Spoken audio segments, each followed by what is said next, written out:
de Janeiro, atração o ano inteiro. Tem descanso, tem folia, noite e dia, alegria. Sol e praia, diversão. No prato ou copo, a festa, o bar, museu ou bloco. Show, cultura, história, gravado na memória e no seu coração. Rio de Janeiro, vem se apaixonar. Rio de Janeiro, vem se apaixonar.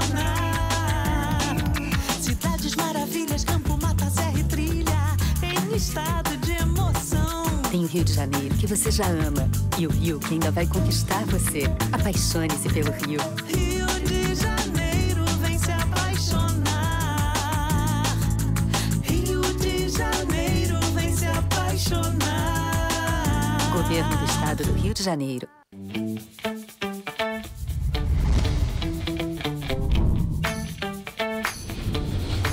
TVC, a TV do Correio da Manhã. Direto dos estúdios da TV Correio da Manhã em Petrópolis, começa agora o Correio Petropolitano Debate desta segunda-feira.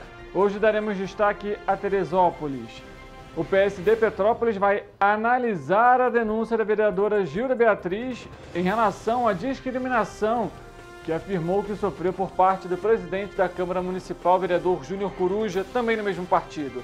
A informação foi repassada pela presidente municipal da sigla, a Rosângela Stump, e pelo deputado federal licenciado Hugo Leal, que é o vice-presidente do partido no estado, durante a cerimônia de posse da nova executiva municipal que foi realizada na última sexta-feira.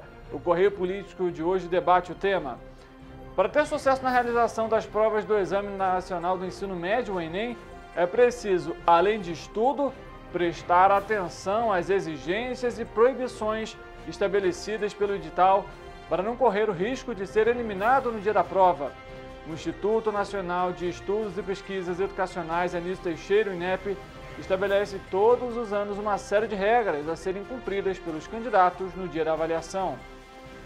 Após renegociar quase 16 bilhões de reais na primeira fase e leiloar 126 bilhões em descontos na segunda, o Desenrola, o Programa Especial de Renegociação de Dívidas de Consumidores, inicia a terceira etapa.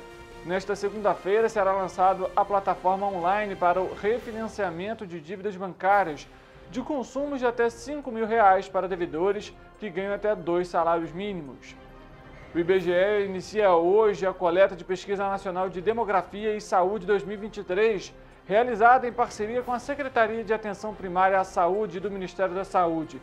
Nos próximos 4 meses, agentes de coleta vão visitar aproximadamente 133 mil domicílios, distribuídos em mais de 2.500 municípios em todo o país. A Câmara de Vereadores de Nova Friburgo aprovou em sessão ordinária na última terça-feira o requerimento 1 de 2023, que é referente à criminalização do aborto em âmbito nacional. Isaac Demani afirmou em sessão legislativa, ele que é o autor da lei, que as interferências do Supremo Tribunal Federal em temas que devem ser debatidos no Congresso Nacional são gravíssimas. O diálogo com o objetivo de fomentar a cultura, o turismo e a gastronomia de Teresópolis. Eu sou Richard Stolzenburg e o Correio Petropolitano Debate está começando.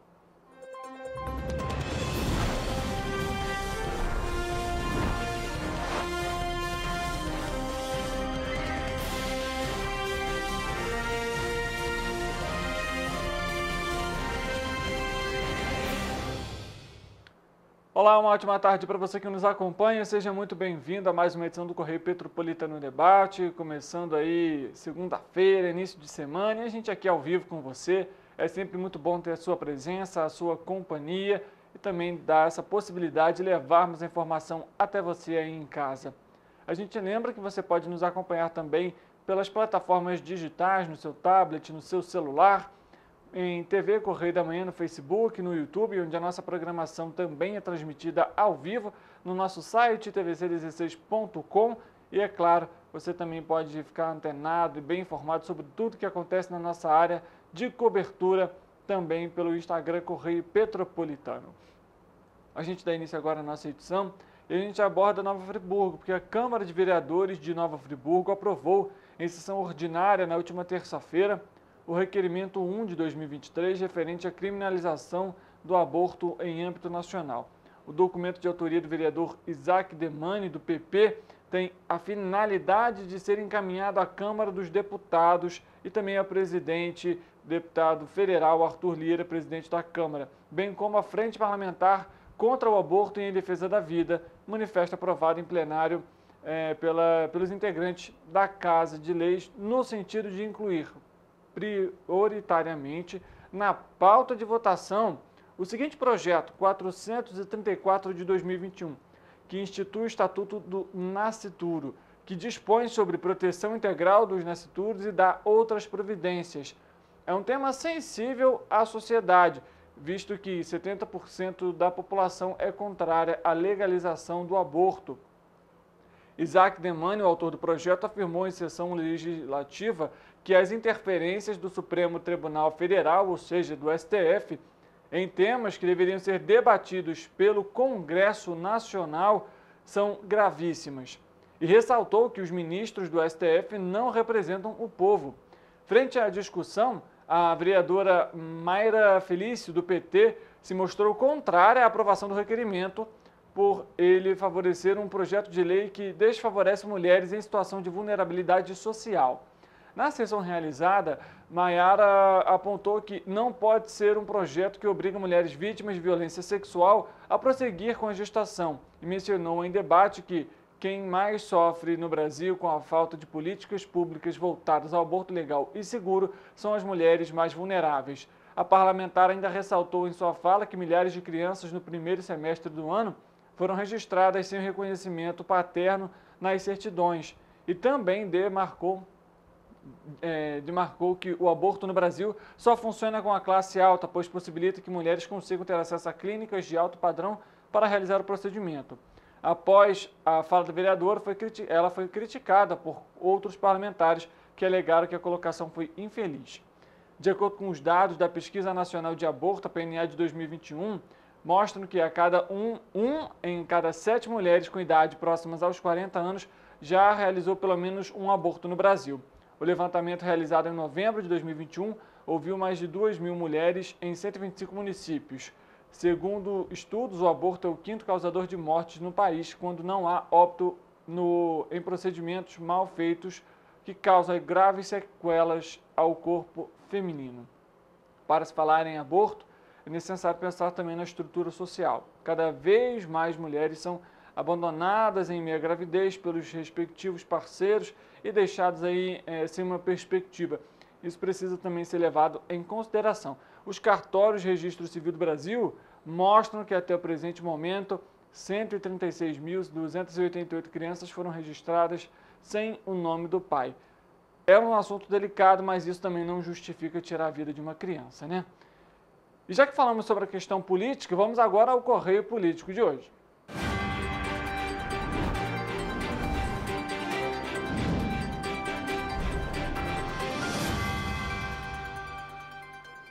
A gente vai conversar com o nosso repórter Wellington Daniel, que vai trazer as informações para a gente sobre o PSD. A gente comentou muito aqui em relação à situação na semana passada da vereadora Gilda Beatriz, que informa aí que sofreu violência de gênero, e foi debatido esse tema na última sexta-feira na Câmara dos Vereadores, e ele vai trazer então essas atualizações a respeito sobre esse caso. Ele já está aqui com a gente no nosso telão.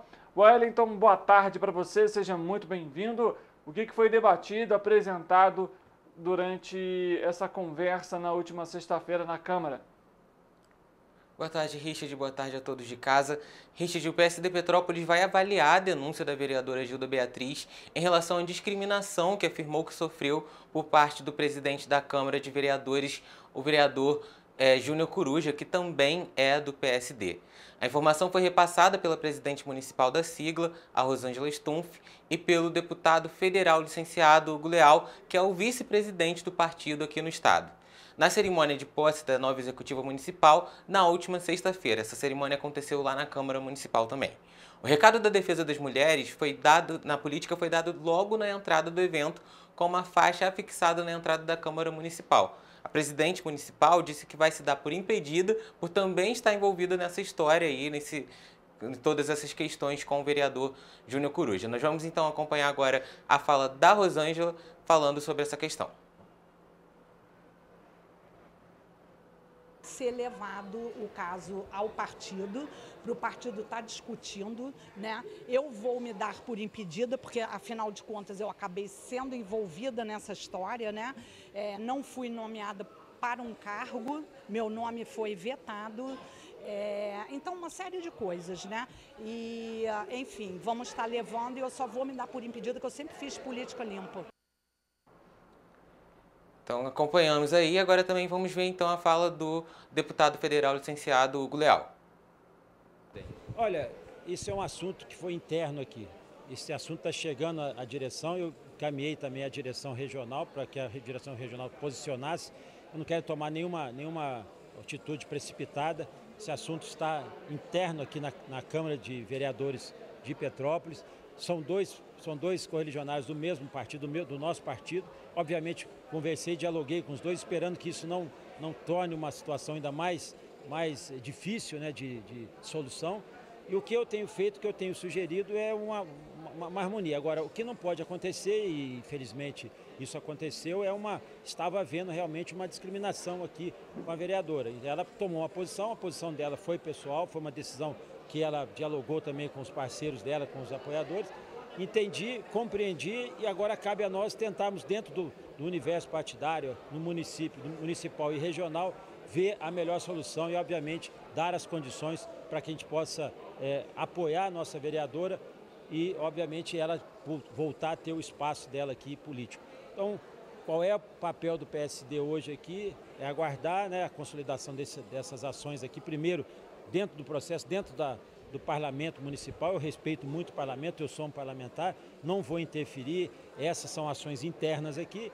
E, obviamente, o que refere ao partido, nós vamos tomar as precauções, vamos tomar as decisões, tanto aqui no âmbito municipal quanto no âmbito regional.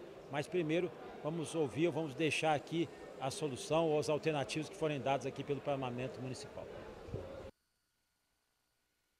Você acompanhou então parte ali dessa questão envolvendo aí os dois parlamentares e a gente também tem outros temas para abordar que foi realizado durante essa reunião, digamos assim, na última sexta-feira na Câmara. Wellington, mas o que foi abordado nesse encontro?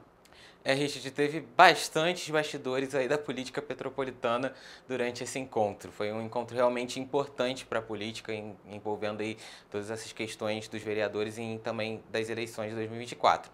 O deputado federal licenciado, Hugo Leal, por exemplo, esteve no evento, né, como nós vimos aí, falou com a gente e reafirmou que o PSD pretende ter a candidatura própria, mas convidou os presentes a preencherem a ficha de filiação ali no final. Richard fez essa brincadeira com o pessoal. Lá estavam dois pré-candidatos, os vereadores Ingo Rames, hoje presidente municipal do União Brasil, e Eduardo do Blog, que é do Republicanos. Rames e Eduardo fecharam um acordo com Leandro Azevedo, que quase foi para o segundo turno em 2020, à época, inclusive, pelo próprio PSD. O objetivo é que os votos não fiquem pulverizados, dando chance para uma nova reeleição do atual prefeito de Petrópolis, Rubens Bom Tempo, do PSB. Nos bastidores, o que se diz é que o TRI entendeu o recado de Hugo Leal, de que ele quer montar uma possível composição, mas com o cabeça da chapa sendo do PSD. Além dos vereadores pré-candidatos, o evento do PSD também contou com lideranças do PP e do PT. Os vereadores Mauro Peralta, do PRTB, e Domingos Protetor, do Democracia Cristã, também prestigiaram o evento. Ao Correio da Manhã, o secretário de Inclusão e Diversidade da capital fluminense, Sérgio Fernandes, falou em diálogo. Vamos então assistir também a fala dele. Hoje eu acho que a gente dá esse pontapé inicial para que o partido se solidifique, tenha força, possa dialogar com todas as lideranças políticas da cidade e sob a liderança do prefeito Eduardo Paes, que é o presidente estadual do partido, a gente vai estar cada vez mais ampliando a força do partido do PSD em Petrópolis para 2024. Sérgio Fernandes dividiu as indicações da nova executiva, que tomou posse na sexta-feira, nesse evento aí movimentado. Ele dividiu então essas indicações com o Hugo Leal. Uma outra presença também chamou a atenção no evento, Richard. O ex-controlador-geral de Petrópolis, o Thiago de Ibrail, que apesar ali, né, apesar do PSD se posicionar como independente, ele tem tido mais forças de oposição ao governo municipal. Então a presença do Thiago Gibrail realmente chamou atenção num evento como esse. Em determinado momento, o Hugo Leal discursou em clara menção há bom tempo que o prefeito tem que dialogar e não pode se achar um imperador. Gibrail riu e aplaudiu. Nas redes, Gibrail compartilhou a notícia de sua saída com um símbolo de bomba, né? Aquele emoji de bomba que tem ali nas redes sociais. E depois, ao parabenizar a nova controladora geral, ele compartilhou uma música que fala sobre fantoche. Nos bastidores, entende-se que o rompimento do advogado, do Thiago Gibrail, é um termômetro de como os outros secretários municipais da gestão Bom Tempo se sentem em relação ao governo. E, inclusive, a gente também estava acompanhando aí as redes sociais do Gibrail, Richard, e ele tem postado mais coisas. Hoje, por exemplo, segunda-feira, é o dia da reunião do secretariado. E para ele falou que era o pior dia da semana. Tá lá nas redes sociais do Thiago Gibrail, que pediu a exoneração semana passada. Parece que a situação não está bem agradável não, viu, com a questão do secretariado aí municipal. Se a gente encontrou algumas divergências dentro do PSD, parece que dentro do governo municipal, dentro da Prefeitura de Petrópolis, não é diferente. Wellington, obrigado pelas suas informações. Semana que vem a gente volta com mais Correio Político. Obrigado, Richard. Boa tarde a você, boa tarde a todos. Uma ótima semana. A gente dá continuidade aqui, então, ao nosso Correio Petropolitano Debate, porque você sabe que é atualização sempre. A gente vai conversar agora com o nosso...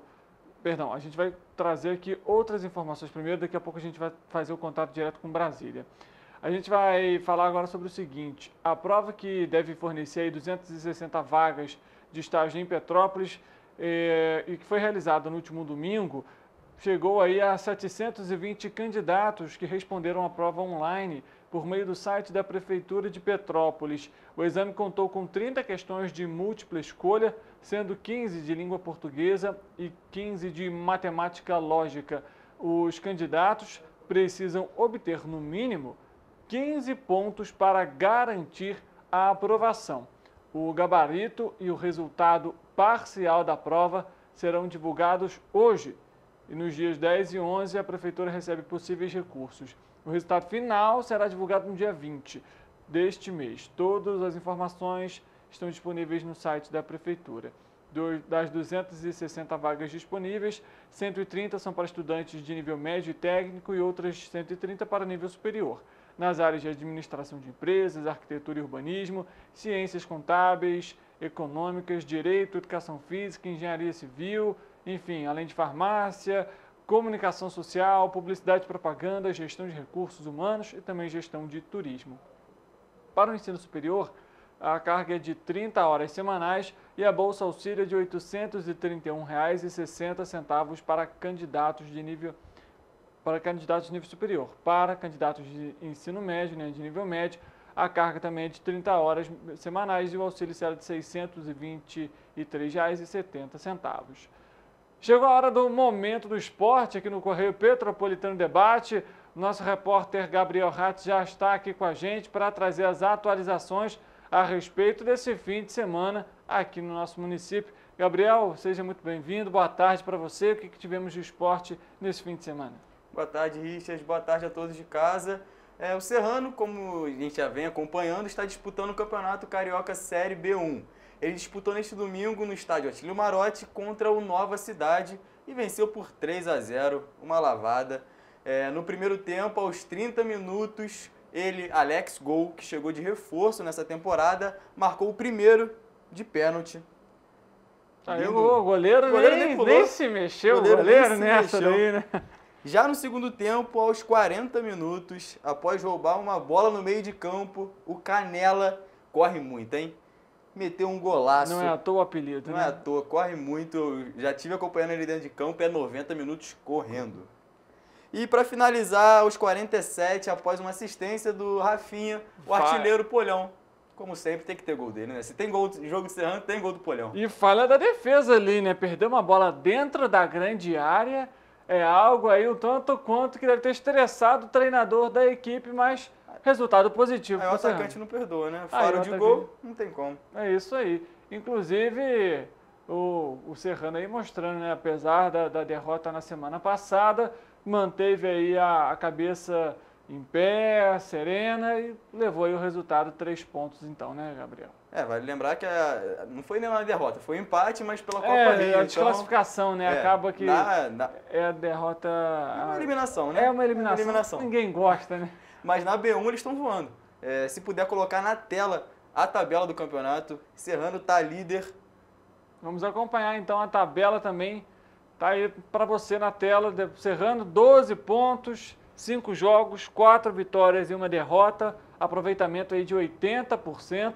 E logo em seguida também tem o Duque de Caxias, com a mesma quantidade de vitórias, mesma quantidade de jogos. A única diferença é o saldo de gols, o que ajudou o Serrano, nesse caso, nessa partida, a vencer por 3-0. Porque a gente consegue ver que o saldo de gols é justamente ali, né, entre gols feitos, né, foram 11 do Serrano.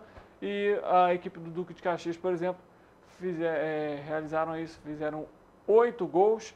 E lá no saldo final, né, por conta ali também do somatório de gols sofridos, tem ali o Serrano, então, um saldo de gols total de 8 e o Duque de Caxias, total de 4, mas aproveitamento também a mesma coisa, 80%.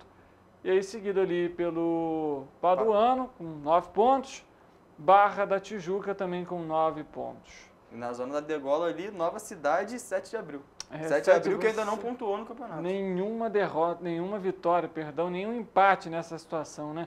5 derrotas, olha, saldo de menos 15. Situação delicada, hein? Delicada. E agora os Leões da Serra irão enfrentar o 7º colocado, o Macaé Esportes, neste próximo sábado, no estádio Cláudio Moacir de Azevedo, às 3 horas da tarde. Então tá aí, vamos ver se o Serrano vai continuar com essa chance aí de vitória e ali assumindo a primeira posição da tabela. Vai lembrar também que essa é a primeira fase do campeonato e se chegar nas finais, está classificado para a Copa Rio de novo e pode disputar talvez um campeonato nacional no ano que vem, 2025, né? Bom, tá aí. Primeiro tem que garantir agora na Série B1 do Campeonato Carioca. É isso, Gabriel? É isso. Tá certo. Obrigado pelas suas informações. Bom trabalho para você. Obrigado, Richard. Obrigado a todos de casa. A gente volta a falar de Brasília, a gente volta a falar de política e nós vamos conversar com o nosso repórter em Brasília, o Murilo Adjunto. Ele vai conversar com a gente para falar sobre o marco temporal e que tem, de alguma forma, trazido divergências para o presidente da República, Luiz Inácio Lula da Silva. E a situação um tanto quanto delicada. Ministros pedem o veto do marco, no entanto, alguns parlamentares, principalmente no Congresso, pedem para que analise de forma mais cautelosa o texto. Vamos conversar então com o Murilo para trazer essas informações para a gente. Ele já está aqui no nosso telão, participa ao vivo. Murilo, muito obrigado pela sua presença, seja muito bem-vindo ao Correio Petropolitano Debate. Vamos dizer que o Lula está ali em cima da corda, né? Em cima da corda bamba com essa questão do marco temporal. Uma boa tarde para você. Uma boa tarde para vocês, boa tarde para os telespectadores do Correio pelo Petropolitano aí do Rio de Janeiro. Bom, é isso mesmo, como você disse, Richard, é muito abrangente o assunto, até porque vai ter uma briga interna no governo mesmo, tendo em vista que a ala ambiental prepara pareceres nos quais vão defender o veto integral, e dentro dessa ala ambiental está a ministra dos povos indígenas, a Sônia Guajajara, e a ministra do Meio Ambiente, a Marina Silva. E na aula política, né, que tem ali o Rui Costa, o ministro da Casa Civil, e o líder do Palácio do Planalto no Senado, o Jacques Wagner, do PT, defendem exatamente isso que você falou, a análise mais cautelosa, né, que possa demorar um pouco mais, porque isso pode trazer uma estremecida, né, o clima já está chuvoso aqui em Brasília, e pode trazer ainda mais uma estremecida entre a presidência do governo, né, do Lula, com a Casa do Senado, né, com a presidência do Senado, que é chefiada pelo Rodrigo Pacheco.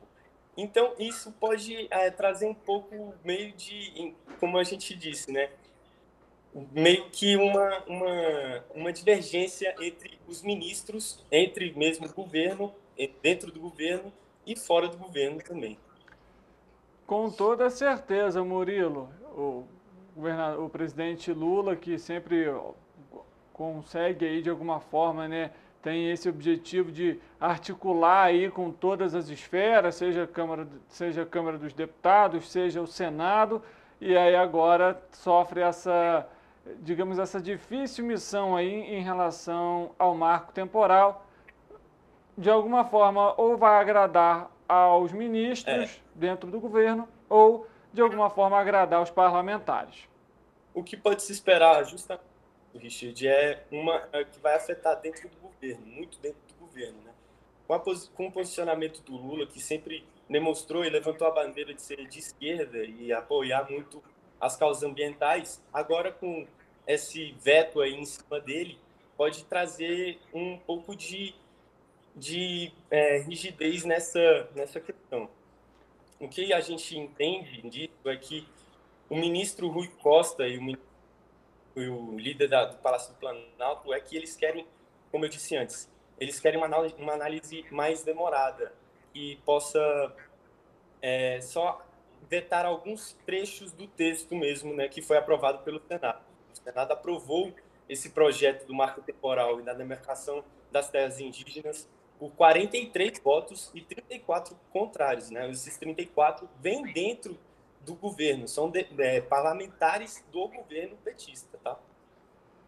Tá certo, Murilo. Vamos continuar acompanhando, então, essa situação e saber aí, afinal, como que o presidente Luiz Inácio Lula da Silva vai agir, tendo essa situação delicada aí em relação aos parlamentares e a relação também com os ministros do próprio governo.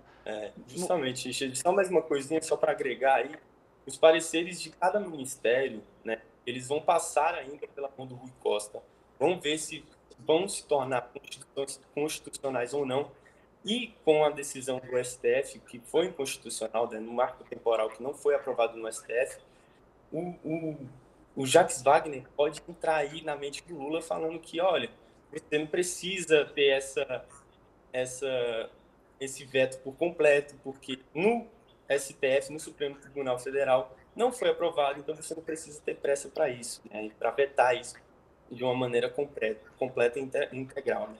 Já a área ambiental, a ala ambiental quer o veto integral, não quer saber de conversa. A Sônia Guajajara e a ministra Marina Silva não querem saber de enrolação e querem um veto direto logo.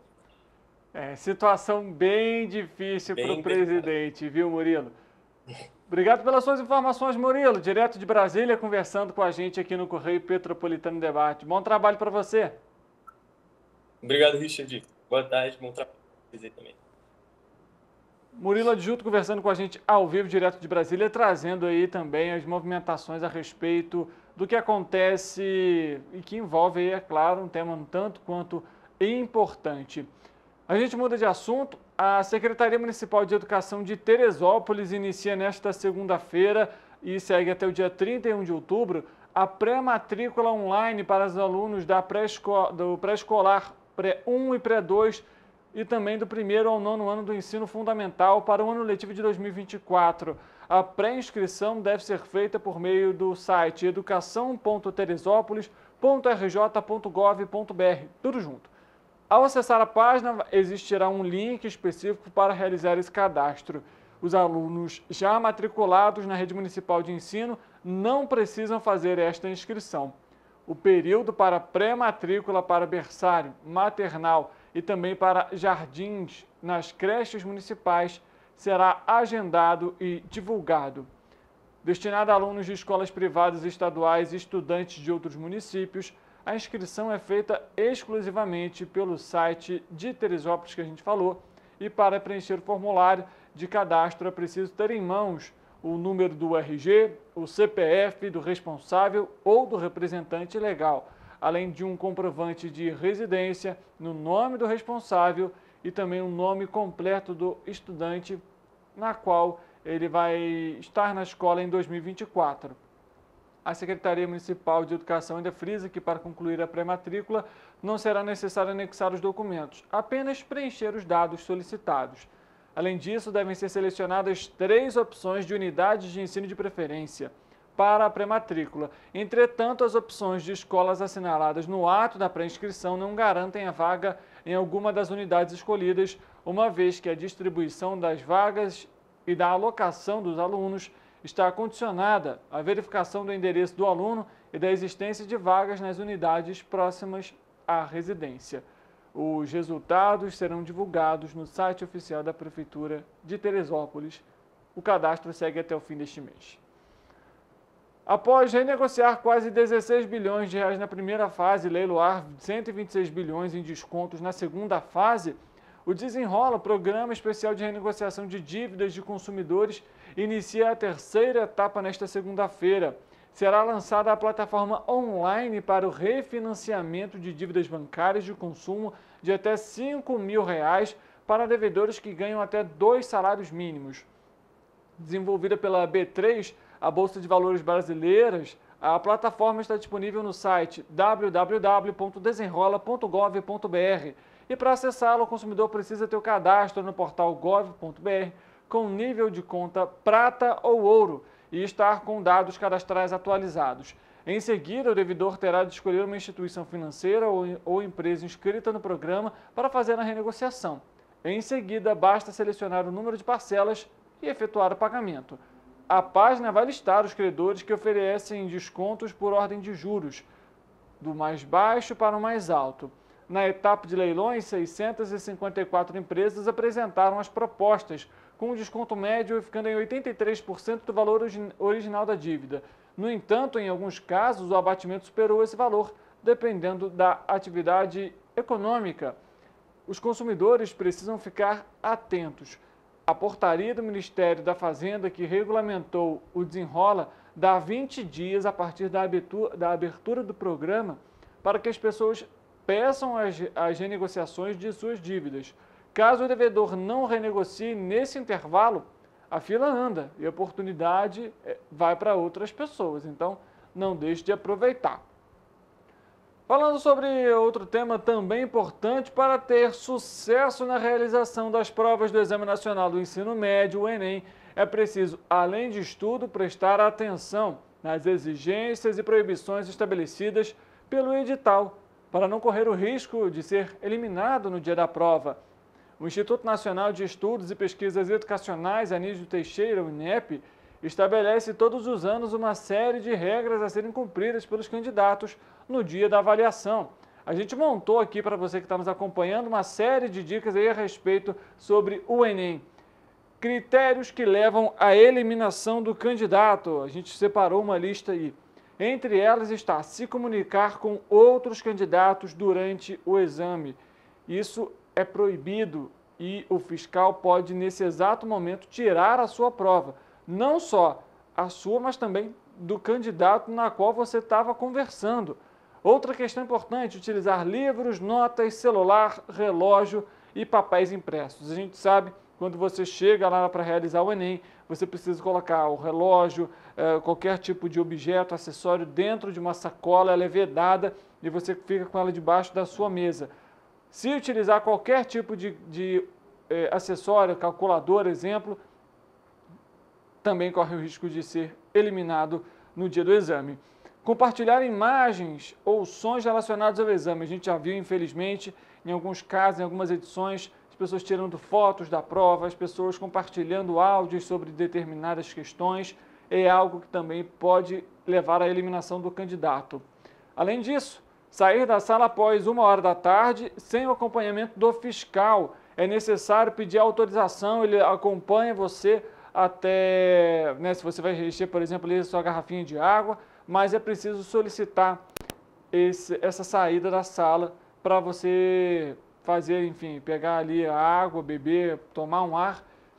Iniciar a prova antes de 1h30, A gente lembra que os portões abrem meio-dia e fecham 1h e as provas começam 1h30. Se você iniciar a prova antes desse horário, sem autorização do fiscal, você também corre o risco de ser eliminado.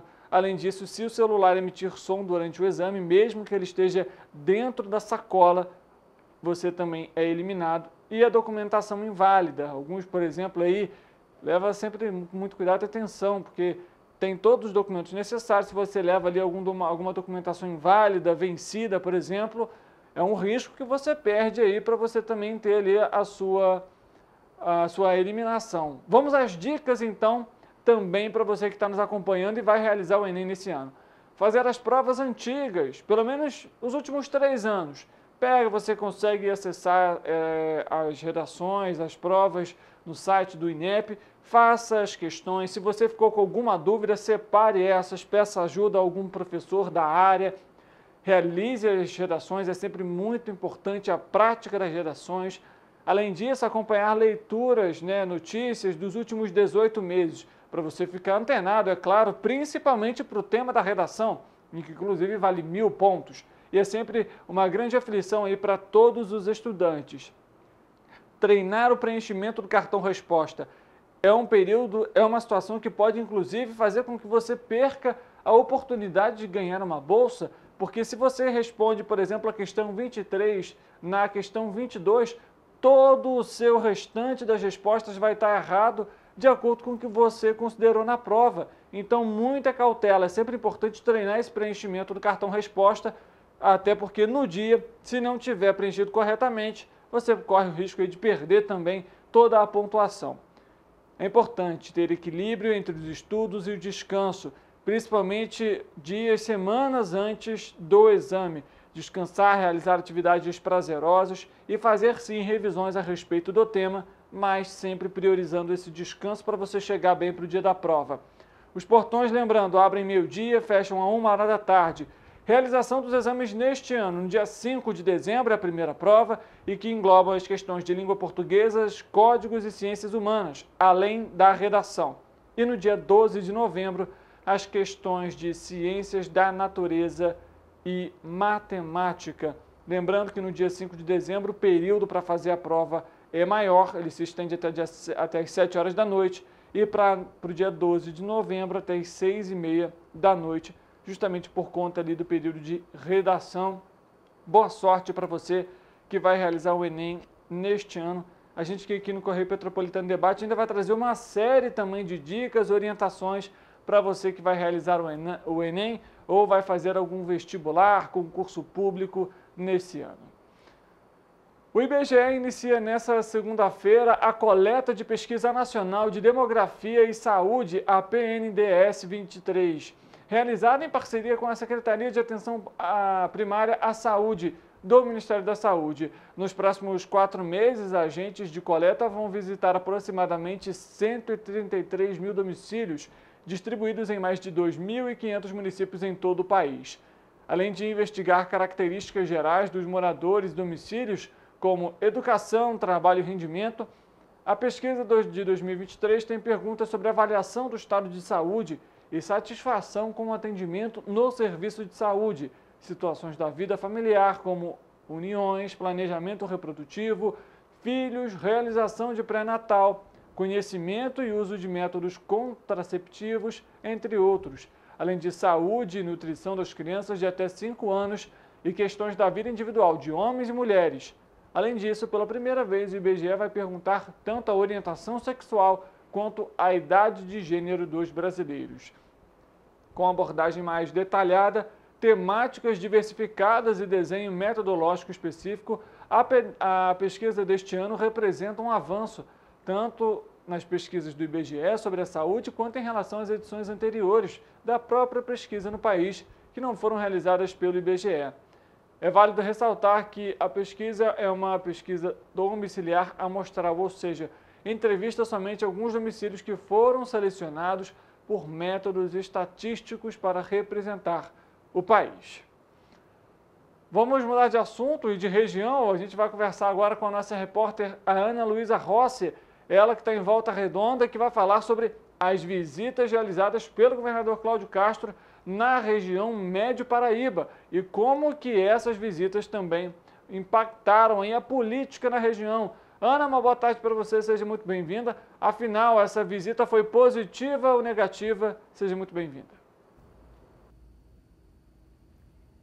Olá, Richard, uma boa tarde aos que nos acompanham na TVC. Lideranças políticas e empresariais das 6 cidades do Médio Paraíba avaliaram como positivo o trabalho que o governador Cláudio Castro está fazendo. Em todos os municípios, ele checou as obras e investimentos feitos por meio da parceria entre as prefeituras e governo estadual, além de ter participado de seminários, fóruns e debatido também sobre temas relacionados à segurança pública, por exemplo. O programa terminou na última sexta-feira e teve a participação de todo o escalão do governo. É com você, Richard. Obrigado pelas suas informações, a Ana trazendo atualizações a respeito dessa visita na semana passada.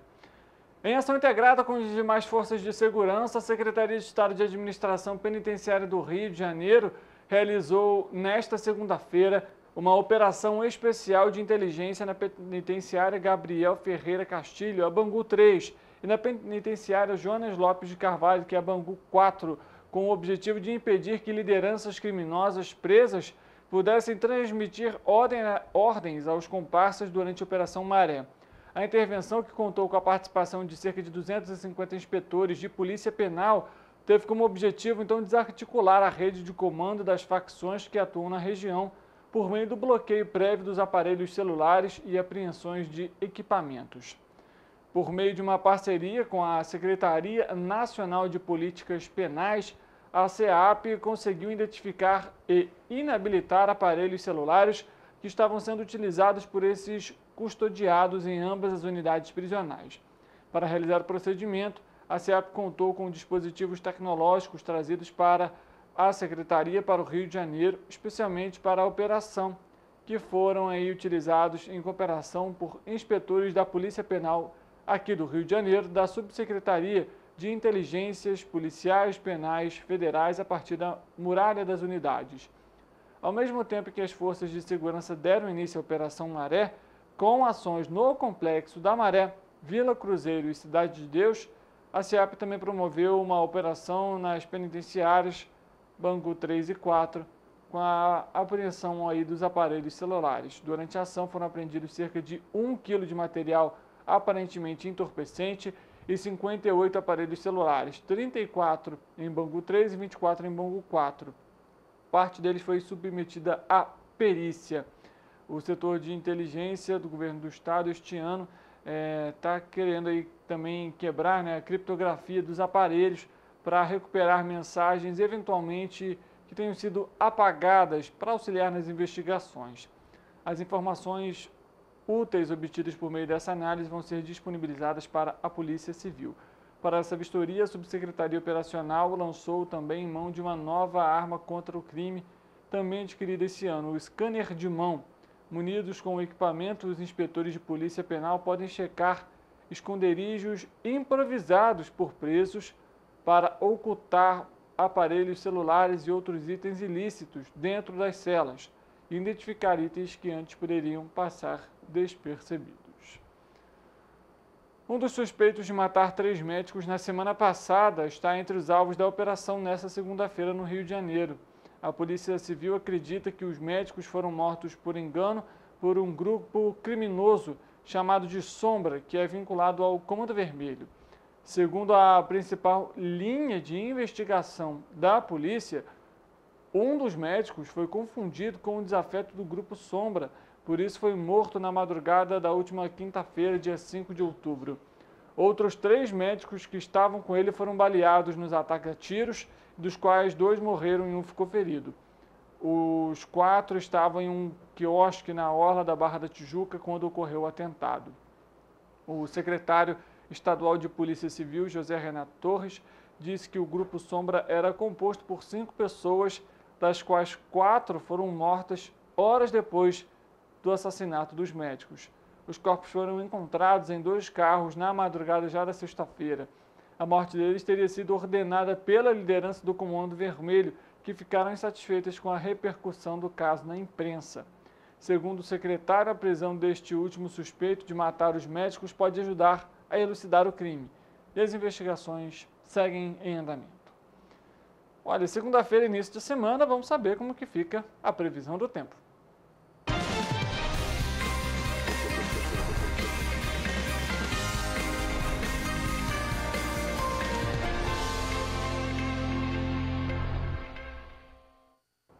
Quem traz as informações para a gente é o nosso repórter Eric Portela, ao vivo com a gente no outro estúdio. Ele traz as atualizações a respeito da previsão do tempo. Eric, boa tarde para você, seja muito bem-vindo. Aqui em Petrópolis, nesse fim de semana, choveu bastante em algumas localidades.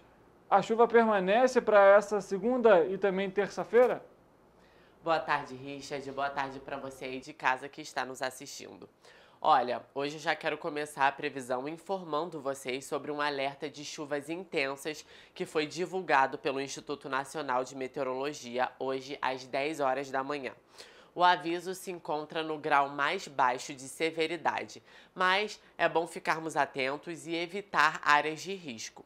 Por exemplo, não se abrigar debaixo de árvores, pois há leve risco de queda e descargas elétricas, não estacionar veículos próximos a torres de transmissão e evitar usar aparelhos eletrônicos conectados à tomada. Essas são ações básicas que podem evitar tragédias. Então, vamos nos cuidar, né, gente? Hoje, aqui em Petrópolis, a temperatura diminuiu bastante comparado a ontem e existe probabilidade de chuva isolada. O famoso chove, para. Bem, agora sim, vamos à previsão do tempo para terça-feira, dia 10 de outubro. Aqui em Nova Friburgo, o dia será de declínio na temperatura e probabilidade de chuva a qualquer hora do dia. Os termômetros devem marcar mínima de 14 e máxima de 19 graus. Em Teresópolis, o dia será de chuva isolada pela manhã e durante a tarde. Já à noite não deve chover. Os ventos serão fracos no município e a temperatura passará por um declínio, variando entre mínima de 14 e máxima de 19 graus. Em Petrópolis, a terça-feira será de temperatura estável, o dia será de sol entre nuvens e chuva. Os termômetros devem marcar mínima de 15 e máxima de 21 graus. Em Paraíba do Sul, vocês conseguem ver que o dia também será de sol entre nuvens e probabilidade de chuva.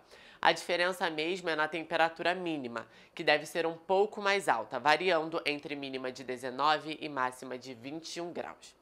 Em Partido Alferes, a terça-feira será marcada por chuva isolada durante o período da manhã e tarde. E à noite não há probabilidade de chuva para o município. Os termômetros devem marcar mínima de 17 e máxima de 22 graus.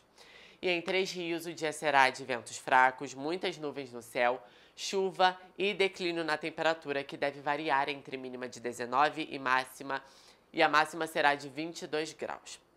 A gente sabe que essas chuvas rápidas e fortes assustam um pouco, ainda mais quem já passou por algum trauma. Então eu quero dar um aviso para em caso de emergência, a população entrar em contato com o Corpo de Bombeiros por meio do telefone 193 ou com a Defesa Civil pelo número 199. Tá certo, Eric. Obrigado pelas suas informações. É sempre importante ficar atento aí, principalmente agora que o período de chuvas de verão se aproxima. Eu que agradeço, Richard. Bom trabalho para você. O Correio Petropolitano Debate faz um intervalo rápido. Na volta a gente vai trazer uma entrevista aqui que fazemos para falar sobre o queijo teresopolitano Boursian, que ganhou um prêmio na França. O intervalo é rápido e a gente traz agora, daqui a pouco, um pouco mais de gastronomia, um pouco do turismo de Teresópolis para você. No intervalo, a gente volta já.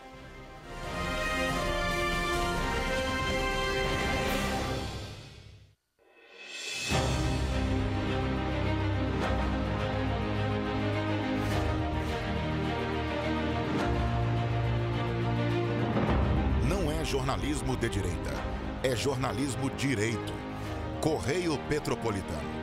Tudo que seu jornal não deveria ter deixado de ser. Todos os dias, em uma banca perto de você.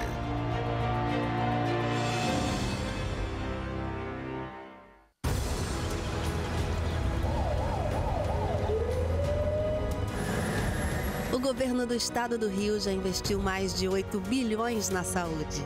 E se eu dissesse que esse é o maior investimento na saúde já feito em toda a história do Rio? Eu diria que melhorou, mas eu quero mais.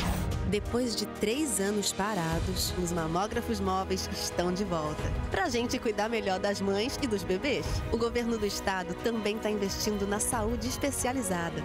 Porque se o problema é complicado, mais atenção ele precisa. Melhorou, mas para a saúde a gente sempre quer mais. O importante é que a saúde esteja mais perto das pessoas. Por isso, todas as regiões do Rio recebem a mesma atenção. Melhorou, mas eu ainda quero mais. O governo do Rio de Janeiro também quer. Então pode ter certeza, o trabalho e os investimentos vão continuar. Governo do Estado do Rio de Janeiro. Para ter mais qualidade de vida, conte com a maior rede de academias de Petrópolis. Aqui na Cooper, com uma mensalidade, você utiliza todas as unidades. Centro, Bingen, Itamaraty e Itaipava. Com planos a partir de R$ 84,00, a academia oferece ambientes modernos para você cuidar da sua saúde com segurança. Os espaços contam com dezenas de aparelhos de musculação, diversos equipamentos para aeróbico e funcional. Além, é claro, de profissionais qualificados e uma extensa grade de aulas coletivas, que inclui dança, bike, jump, wolf fit, step fit, entre outras. Nossas estruturas são equipadas com salas de musculação e aulas coletivas, salas de avaliação física e nutricional, vestiários e estacionamentos amplos. Venha nos fazer uma visita e surpreenda-se! Rio de Janeiro, atração o ano inteiro. Tem descanso, tem folia. Noite e dia, alegria. Sol e praia, diversão. No prato ou copo, a festa, o bar, museu ou bloco. Show, cultura, história. Gravado na memória e no seu coração. Rio de Janeiro, vem se apaixonar.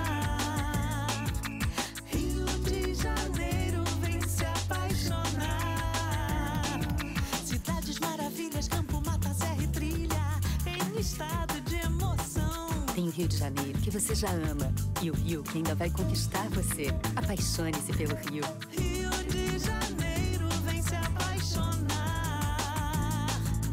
Rio de Janeiro, vem se apaixonar. Governo do Estado do Rio de Janeiro.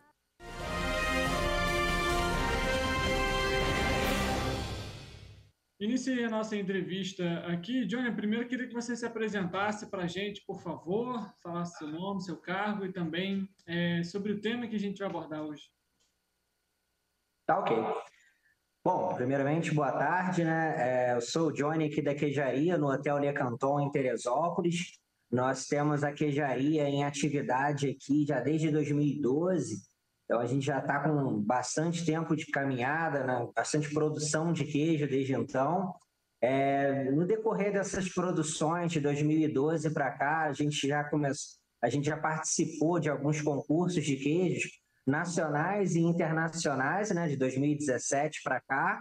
E, graças a Deus, desde então, todos esses concursos que a gente participou, a gente conseguiu ter queijos premiados, né? O que faz com que, para a gente, traz muita alegria, porque mostra a qualidade do nosso trabalho e mostra que a gente está no caminho certo, né?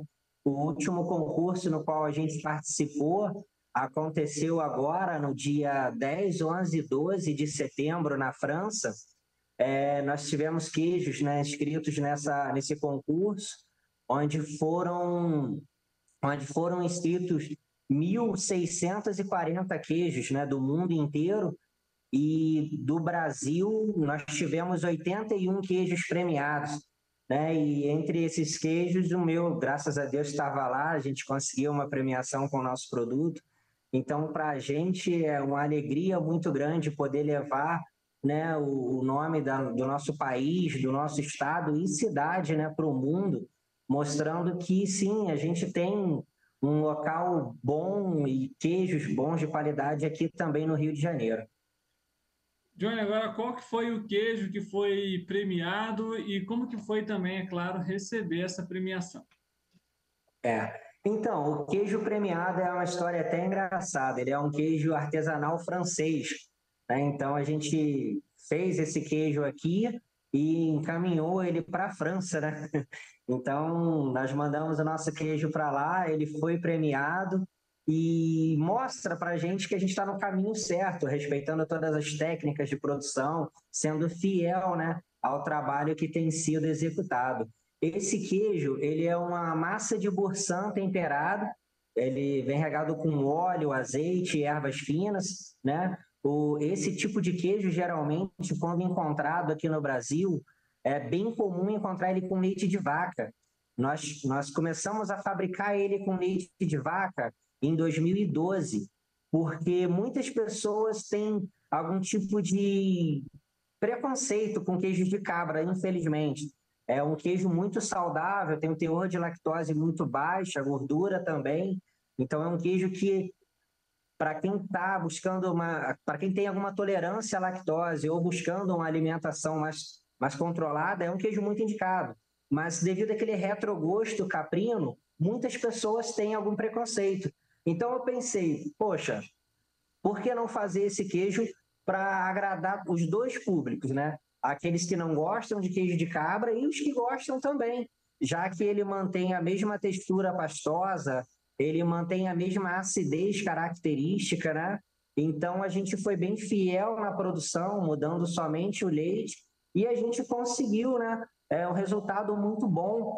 Nós já tivemos a medalha de ouro com ele no Queijos Brasil, em São Paulo, em 2019, e em julho deste ano ele participou também do Queijos Brasil, da 6ª edição, que aconteceu em Blumenau, Santa Catarina. Lá também ele foi premiado, né? E nesse último que participamos, novamente premiado. Então, mostra que, embora a gente tenha alterado a origem do leite, né, a gente conseguiu respeitar toda a técnica de produção e manter o principal, que é a característica do queijo, né? O queijo Boursin, ele é um queijo de fermentação láctico-ácida. Isso significa que ele tem um período maior de fermentação e coagulação. Por isso ele atinge essa acidez, né, diferenciada e bem agradável, né? Então, fazendo ele com leite de vaca, ele se torna um queijo muito mais versátil para o uso, seja para um aperitivo, um acompanhamento com queijos e vinhos, uma boa cerveja artesanal, até mesmo um acompanhamento com salada para uso gastronômico. Ele é muito versátil também. Johnny, queria que você falasse um pouco também, então, como que funciona, por exemplo, essas premiações? O que é avaliado para que um queijo ele seja premiado? Sim, sim. Então, cada queijo ele tem a sua categoria, né? Existem queijos de massa cozida, por exemplo, o parmesão, né? Que é um queijo de massa cozida e prensada. Existem queijos frescos, como o frescal, né? O ricota, burrata. E existem queijos de massa láctica, que são esses queijos que dependem de um período maior de fermentação. Então, cada queijo ele tem a sua categoria.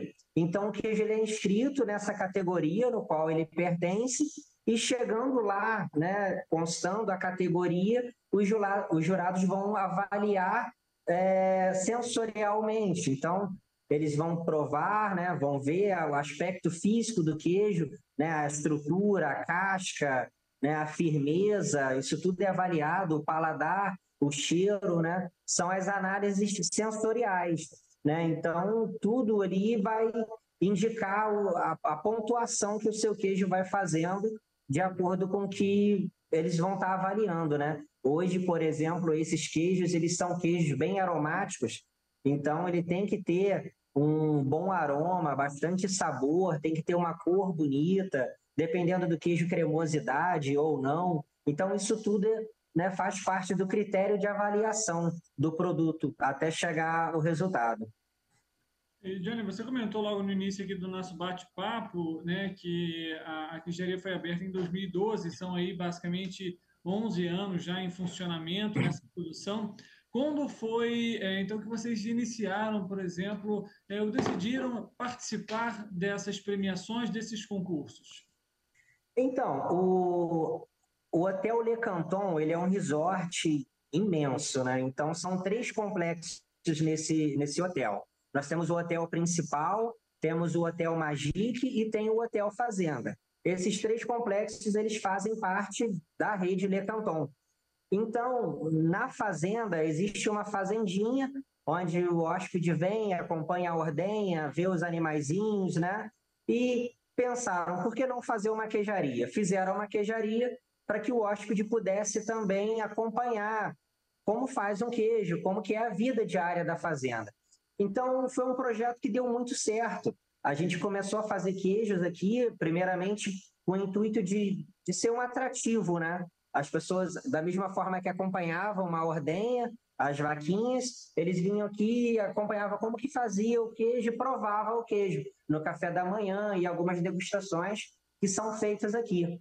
Com a evolução da queijaria, as pessoas começaram a procurar para comprar esse produto. Então, a gente começou a fabricar também para poder vender aqui no hotel.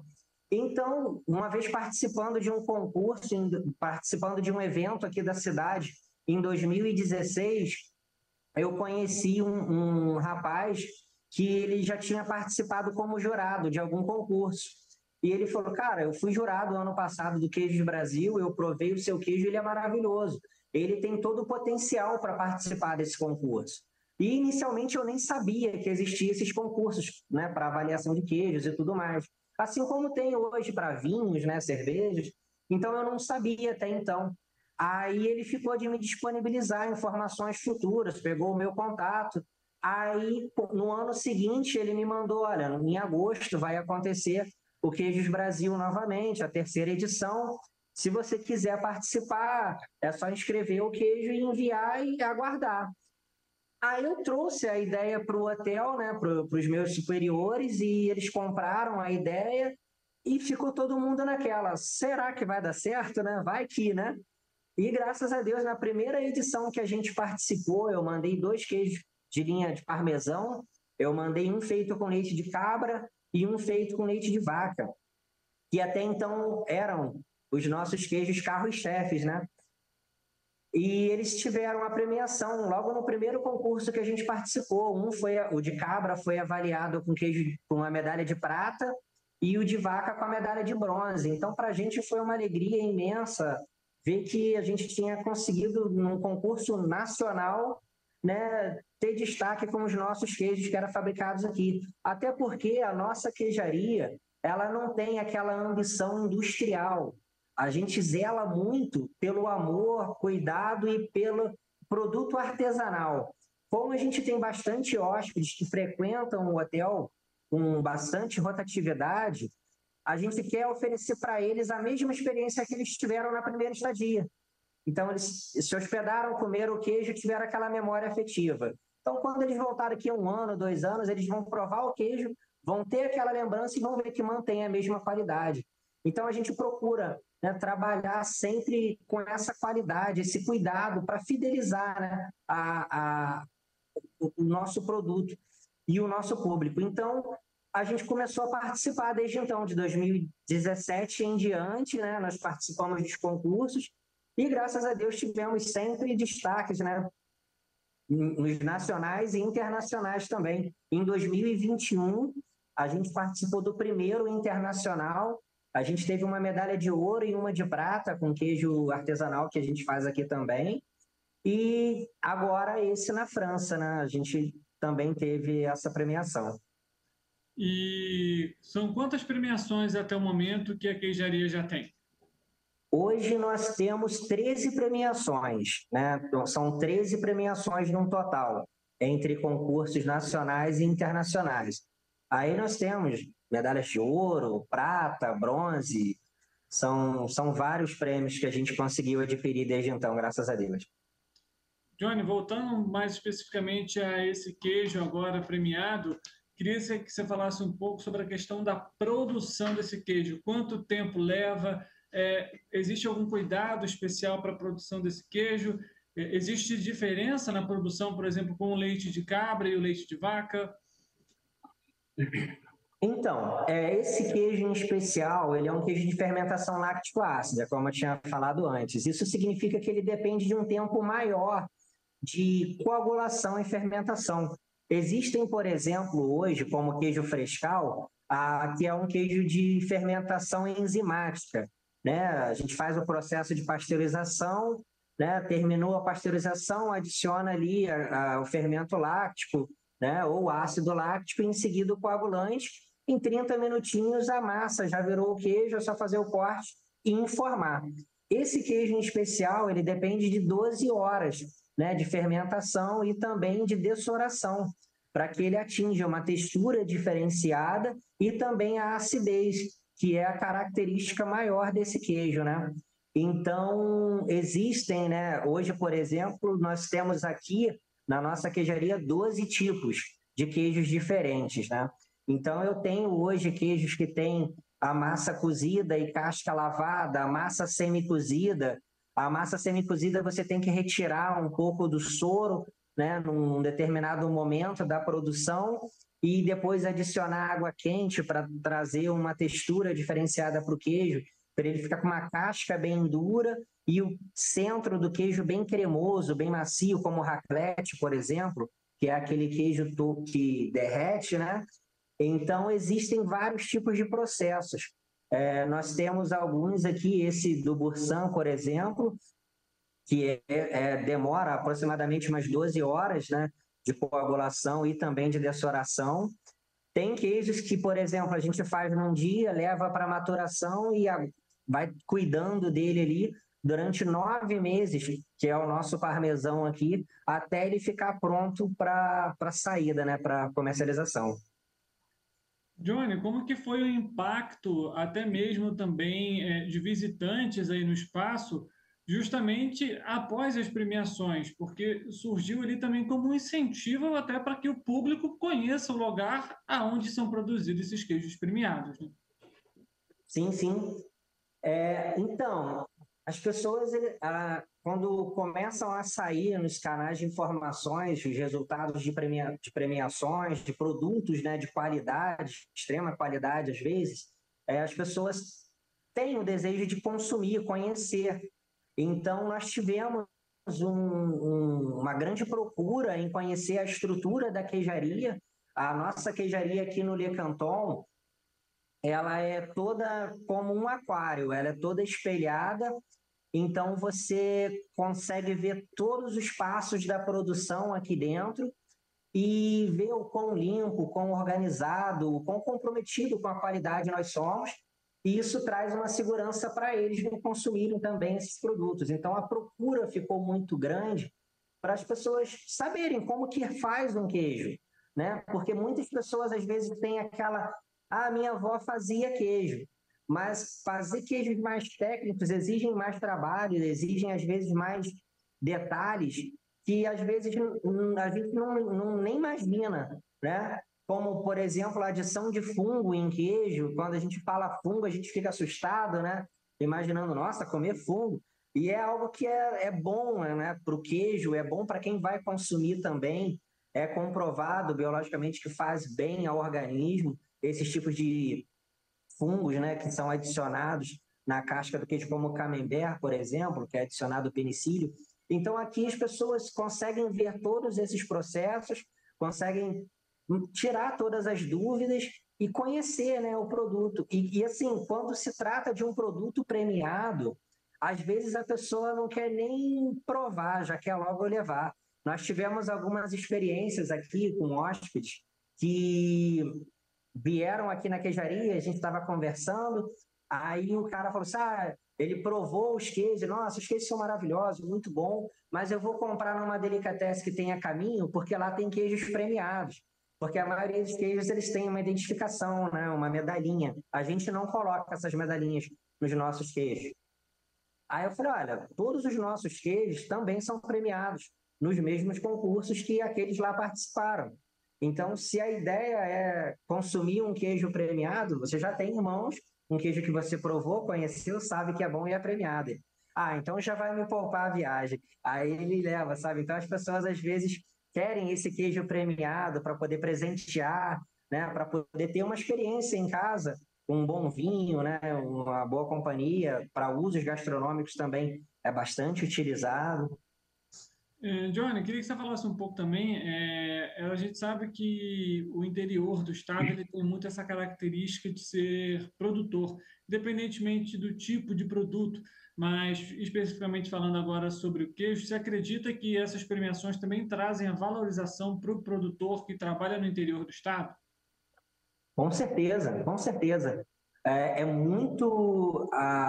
o próprio governo em si começa a te olhar com olhares diferenciados e começam a melhorar certas coisas que seriam muito mais burocráticas tecnicamente para você conseguir. Então, por exemplo, em Minas, quando se fala em queijo, é cultural, está nas raízes. Então, eles conseguem muitas coisas que para a gente, aqui do Sudeste, por exemplo, é mais difícil, exigem muito mais cobranças, sabe? Por exemplo, lá em alguns cantos você consegue fazer queijo com leite cru. Aqui tem que ser pasteurizado, sabe? E isso traz uma segurança também, claro, né? A gente não pode discutir isso, mas quando você começa a mostrar os resultados, que o seu produto é feito com qualidade, compromisso, você começa a ter algumas ajudas, sabe? Para melhorar, a estimular o crescimento do seu trabalho, o desenvolvimento, e sem dizer que todo mundo ganha, né? Abre uma rota gastronômica no estado ao qual pertence, que traz mais turista, que faz girar mais, né, a renda da cidade em si. Então, só tem benefícios, né? Ajuda muito nós, pequenos produtores, com essas coisas que vai ficando um pouco menos burocráticas, né? E aumenta também o giro da nossa cidade, aumenta o turismo, então isso é muito bom. Todo pequeno produtor, seja produzindo o que for, se ele conseguir mostrar a qualidade que tem e conseguir participar de concursos assim que trazem essas premiações, né, todo mundo sai ganhando, todo mundo sai ganhando. E já existe algum próximo concurso que esteja para ser realizado e que a queijaria pretende também colocar à disposição algum queijo? Então, esse ano aconteceram 3 concursos direcionados a queijo. Foi o Queijos Brasil, que aconteceu em Blumenau, Santa Catarina, em julho. Em agosto aconteceu o Expo Queijo em Araxá, né, lá em Minas. E aconteceu, né, esse concurso mundial de fromage lá em Tours, na França. Então, aconteceram esses 3. Para o mundo do queijo, de maior impacto, eu acredito que seriam só esses 3 por ano mesmo. Pode acontecer algum regional, né, para estar ajudando os pequenos produtores, pode ser que aconteça em outros estados. Mas agora a gente sabe que vai ter o Queijos Brasil ano que vem, o Mundial do Queijo vai acontecer em São Paulo em abril, né, porque... o queijo brasileiro está tendo muito destaque no Brasil em si e fora do Brasil também. Foram 81 premiações para o queijo brasileiro lá na França. Isso mostra que a gente tem, né, um país que é comprometido com o que a gente faz, sabe? Então, eles ficaram bem felizes, né, e impressionados com o resultado que tivemos lá. E a gente vai ter uma edição do Mundial do Queijo em São Paulo, em abril agora, no próximo ano. E a gente, né, se Deus quiser, vai estar participando desse também.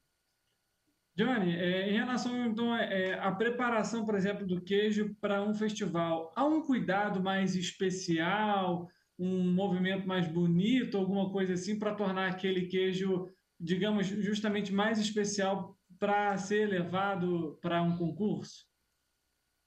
Então, eu não sei como que funciona em outras queijarias. Aqui, como eu trabalho 100% com o público, por exemplo, num fim de semana, a gente tem uma rotação de 700 a 800 pessoas aqui. E isso vai se renovando todo fim de semana. Então, a minha preocupação com a qualidade, ela é constante. Então, todo queijo que eu faço com o máximo de atenção, cuidado e carinho, para que exatamente a pessoa tenha uma experiência muito boa. Então, quando chegam esses concursos, eu só pego o queijo na câmara, coloco no isoporzinho, oro e envio. Tá certo. Johnny, alguma outra informação importante que talvez a gente não tenha comentado a respeito da produção dos queijos que você gostaria de ressaltar? Então, o queijo ele é um alimento muito bom, né? Existem pessoas que têm tolerâncias, né, ao leite em si, mas dependendo do grau de tolerância que você tenha, né, alguns tipos de queijos ainda pode ajudar na sua alimentação, na sua dieta. Por exemplo, como queijos maturados acima de 180 dias, né, ele já começa a ter uma quebra de lactose. Então, se a pessoa tem uma tolerância ali à lactose, já pode pensar em consumir esse queijo. Uma coisa é a gente pensar em tolerantes à lactose e pessoas alérgicas à lactose, né? Então, dependendo do seu caso, você pode ter uma experiência com um alimento que é completo, é vida, né? Como eu sempre falo. Se você parar para pensar que o leite ele tem todos os nutrientes necessários para uma alimentação completa de um bezerro até os seus 6 meses de idade, e todos esses nutrientes estão presentes ali num queijo, né? Você vê que ele é teórico, o nosso artesanal aqui, ele é natural e ele pode te trazer muitos benefícios, como a fonte de cálcio, proteínas, né? Então, o queijo ele é um alimento que tem que ser indispensável na nossa alimentação, seja ela no café da manhã, num almoço, com um queijo ralado, com uma massa em cima, né? Então, o queijo, ele tem que ser, sabe? Não é porque eu sou produtor, sabe? Mas ele tem que ser mais valorizado, porque ele tem muita coisa boa a oferecer, sabe? Com certeza. Johnny, vou fazer a seguinte pergunta. Esse queijo premiado agora que a gente comentou, que foi premiado na França, por exemplo, daria para acompanhar com algum tipo de vinho? Sim, sim, sim. Então, geralmente quando a gente pensa em harmonização queijo-vinho, né, quando a gente vai pegar o queijo, a gente vai analisar e vai ver acidez e gordura. Então, se ele é um queijo mais ácido, a gente geralmente indica sempre um espumante, um vinho branco. E se ele tem uma concentração de gordura, a gente já começa a evoluir para vinhos tintos, por exemplo. Esse queijo, por ser feito com leite de vaca, você encontra os dois. Você encontra a acidez e você encontra também a gordura. Então, ele é um tipo de queijo que vai ser muito versátil para a sua harmonização. Seja ela com espumante, um vinho branco, um vinho tinto, né? Ela vai fazer uma ótima harmonização. Até porque a harmonização ela é feita de momento. E momento é companhia, é compartilhar. Então, eu acredito que ele vai compartilhar a melhor experiência, com certeza. O único problema nesse meio todo, né, Johnny, é que a nossa entrevista é online e não dá para experimentar o queijo, né? É verdade, mas eu deixo a vocês o convite para vir aqui no Le Canton, conhecer a queijaria, conhecer as nossas estruturas e provar dos nossos queijos, né? Então, eu já deixo o convite aberto a todos aí que quiserem conhecer. Combinado. Johnny, eu queria muito agradecer a sua presença aqui com a gente para falar um pouco sobre a produção dos queijos e, claro, né, o impacto positivo que essas premiações têm, tanto para a produção como também para outros setores da economia e do turismo, como a gente tem comentado. Eu agradeço a oportunidade de poder mostrar um pouco do meu trabalho. Agradeço a vocês, né, por estar abrindo essa porta para a gente aqui. E, mais uma vez, muito obrigado e o convite está feito a todos. Combinado. Johnny, obrigado mais uma vez. Um abraço. Muito obrigado. Grande abraço. Tchau, tchau. Tchau, tchau.